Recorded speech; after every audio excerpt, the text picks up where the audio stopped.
Hi, my name is Kelly Jaycox in Isla Mirada in the beautiful Florida Keys. Lobstering is exciting, fun, and easy, and I'm going to show you everything you need to know so you can have a great, successful trip. Over 100,000 lobster stamps are sold in the state of Florida every year, and over 2 million pounds of lobster are taken by recreational divers just like us out of these waters every year also. We're going to show you exactly where to go to catch them.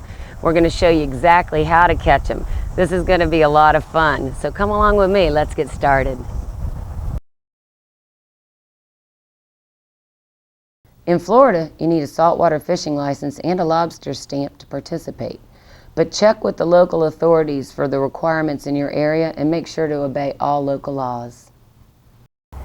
First of all, let me show you what a Florida lobster looks like. So when you're underwater, you actually know what you're looking for. This is a Florida lobster.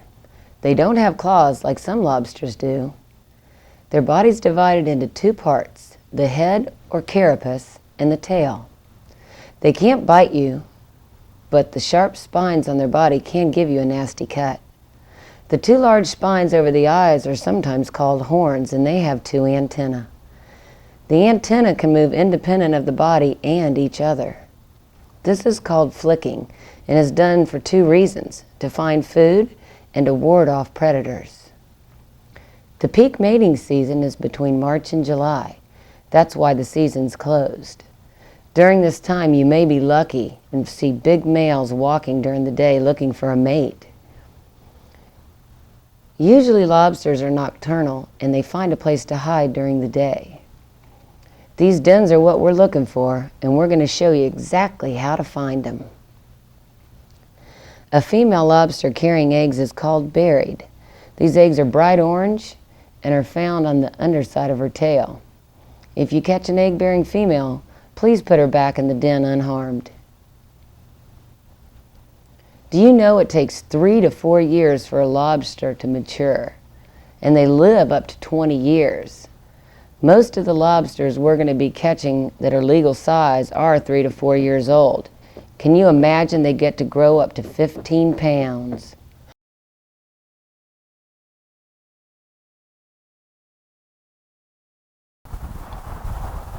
All right, now I'm going to explain the equipment that we're going to be using today.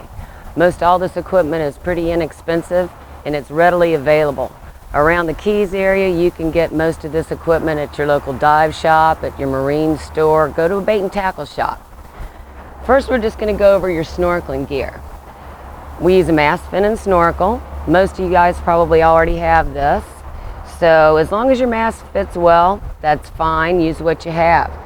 It's important to have a comfortable pair of fins. You don't want to end up with blisters, and I prefer not to use the really long ones because sometimes you end up silting the bottom or clouding it up with your fin action. You're also going to need what we call an assassination kit here. This would be your net and your tickle stick. There's several different kinds of nets. Obviously the lobster's going to get caught in here. And your tickle stick with the measuring device on it. You have to have the measuring device with you and measure the lobster underwater. So we put it right here on the end of your tickle stick so you have it. And you know what the tickle stick is for. You want to push the lobster, hopefully in the direction of your net so you can catch them. A good thick pair of gloves is really important because we told you about the characteristics of the lobster. They do have those sharp spines. So I like a thick pair of gloves so when you actually grab the lobster, you're not going to have to worry about getting any cuts or scrapes. We have a great ditty bag here. There's several different kinds. I prefer this ditty bag right here. You actually have a trap door, so when you grab the big one and you want to put him in there, there's no way he can get back out. Some of the ditty bags have drawstrings, and every now and then they're like Houdini and they seem to just escape. This particular one has a zipper at the end for a quick release. When you're done, open it up, you dump your catch out, and you're ready to go. I personally like to take a light down with me. There's larger ones. It's a personal preference which light you'd like to use, because when you're looking up under ledges and rocks, sometimes it's dark and you don't want to miss a big one sitting in there just because you couldn't see them. The marking buoy is a really important thing. I've kind of made a homemade one here. There are some you can buy at the dive shops. When I'm looking in the water and I see something that I want to go for, I just throw the marking buoy. It marks your place. Important piece of equipment in case there's some current. Sometimes you're diving or you're snorkeling and you can get blown off your spot. So it's a good reference point when you're in the water also. Don't forget sunscreen. You are down here in a tropical climate. It's a good thing to have. Mandatory by law, you need to have a dive flag. It needs to be in a prominent location on your boat. And a prominent location is somewhere the other people can see you. Obviously, there's a lot of boats in the water and a lot of people in the water. So this is a good thing to have on the boat. Let the other boats know that you are diving and you have divers in the water. Now, if you're going to be swimming away from the boat, you need to take a tow buoy with you. This lets people know that the divers are away from the boat, and it'll keep you safe when you're underwater because there's a lot of people out there boating and they're all looking for good lobster spots too. So you need to make sure that this is in a prominent location. It's mandatory by law. That way everybody can be safe. All right, we're gonna go show you guys where to get some lobsters. Let's go have some fun.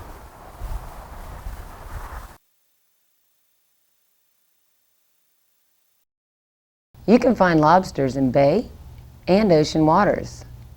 They'll hide in just about anything, like reefs, rocks, ledges, or even man-made structure, such as PVC pipes, old air conditioners, or even sunken boats.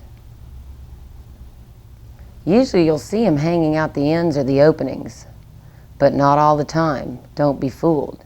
Sometimes they're hiding way in the back. Reefs and rock piles are easy to find because they show up as dark spots in the blue water. Man-made spots are pretty easy to see also because most things in the water aren't perfectly round or square, so they stand out. To find these spots, cruise slowly in your boat with spotters looking in the water.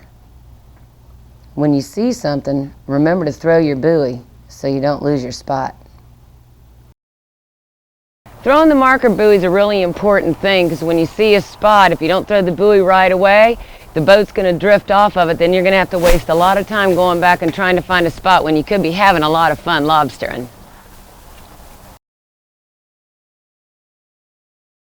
Another way to see the bottom better is to slowly rotate your boat in a circle or swash the area.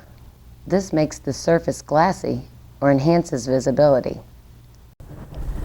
A really good tip for you is a tool that we use. You need a good pair of polarized sunglasses. Because in the Florida sun, when you're looking for structure, and that's what we're here about, is finding the lobsters, right?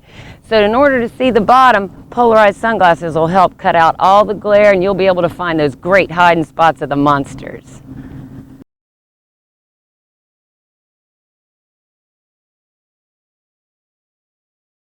A great tool to have is a viewfinder. Pretty much what it is a 5-gallon bucket. It's got a piece of plexiglass in the bottom, and you just place it in the water, and it enables you to see really clearly and keeps you from having to go in the water every time to check things out. Wow, there's some really great lobsters down there, it looks like. I'll tell you, you can't always see the lobsters hanging out of the end of a structure, whether it's a rock or a piece of natural stuff, or whether it's a piece of PVC. So I always suggest that you get your mask fin and snorkel on and send somebody down to check it out, because you'd really hate to leave a big fatty sitting in the hole, wouldn't you? Like I told you guys earlier, this equipment's really easy to use. You have your snorkeling gear, you have your gloves to save your hands, a light in case it's dark, your net and tickle stick, your measure to measure them underwater, and don't forget about your big ditty bag. That's the best part. Hopefully it'll be full when we come up.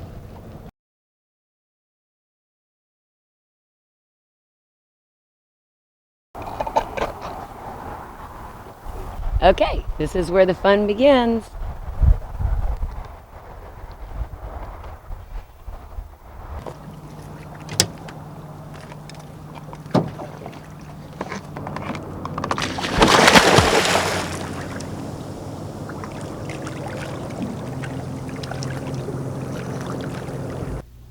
Like any water sport, it's a good idea to have a buddy. Plus, it's a lot more fun to do things with your friends. Take a good look at your lobster den and decide how you want to go about trying to get them out. Remember, stay a few feet away from your structure while you're looking so your fins don't silt up the area. Because believe me, once you can't see, you're going to have to leave and come back later. There are several ways to get lobsters out of their dens. Once you've located the lobsters in a structure, you use your tickle stick to move the lobster out of his den. You can do this by pushing or gently touching the lobster with the stick. Hopefully he'll move in the direction you choose, which is into your net.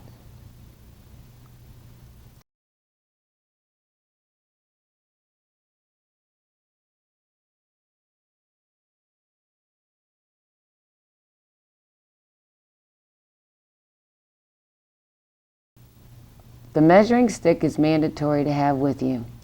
The best place to keep this is on your net or your tickle stick, so you can measure your catch underwater. That's the law. If it's short, you have to let him go. To measure your lobster, the lobster carapace must be greater than 3 inches. The inside portion of the gauge is 3 inches. Place the gauge on the hard, unsegmented section of the lobster.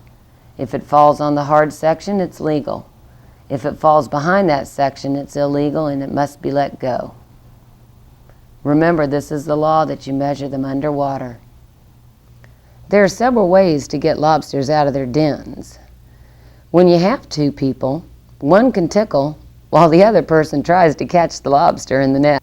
Take turns with your buddy tickling and catching.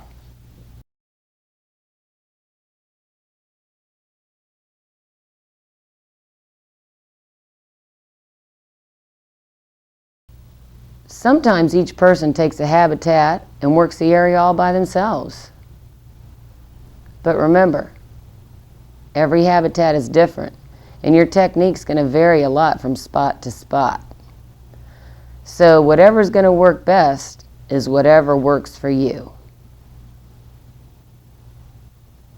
There's times when you can actually just reach out and grab them with your hands. When you start taking lobsters from a spot, the other ones are definitely going to want to get away. Some are going to walk out slowly, while others are going to shoot out of the holes. When a lobster wants to get away fast, he thrusts his tail upwards to the underside of his body. This pushes the water away, thrusting him backwards. Believe me, they can travel far away and very fast like this. You may not be able to keep up with them, but you can usually find them by the small dust trail they leave behind. So don't worry about it. Go after them and get them in the net. Usually when you tickle a lobster towards your net, he'll enter tail first. So just go ahead and put the net behind him and let him scoot backwards on into it. It's a good idea to always have somebody swim around the perimeter of your dive area to pick up the walkers, because the lobsters that get away usually won't go far. But believe me, some of them are going to get away. An important thing to remember, once you have one in the net, don't expect them to stay there. You have to try and hold on to them tightly, and sometimes they get away anyway. Remember, this is a lot of fun. We're all out here to have a great time and get a great catch. So happy hunting, guys.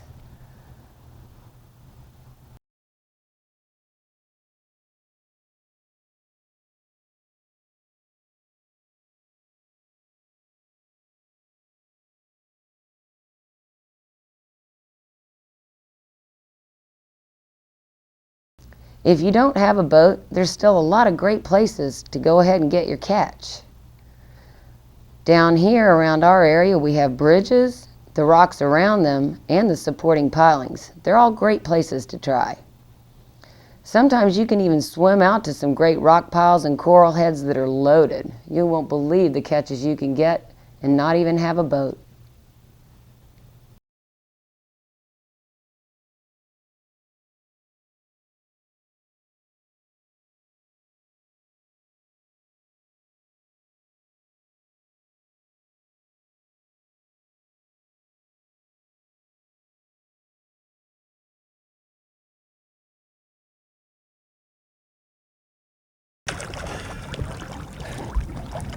Here you go, guys. This is what it's all about.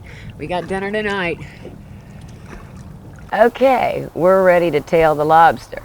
This is a real simple procedure. You take the head in one hand and you take the tail in another. You're going to quickly twist the lobster and pull the succulent tail meat out. It comes apart really easily. Now the lobster tail has a vein in it similar to a shrimp. So you're going to break off a portion of the antenna and insert it into the lobster. And when you pull it out, it should bring that right out. Then the lobster is clean, it's deveined. You can cut it, rinse it, get ready to broil it, and have a great dinner. All right, I've given you all the information you need to have a successful trip. It's up to you to go get them. When you come back, I hope you have your lemon of lobster and you should have some great funny stories to tell your friends. Remember, be safe out there. You should have a lot of fun.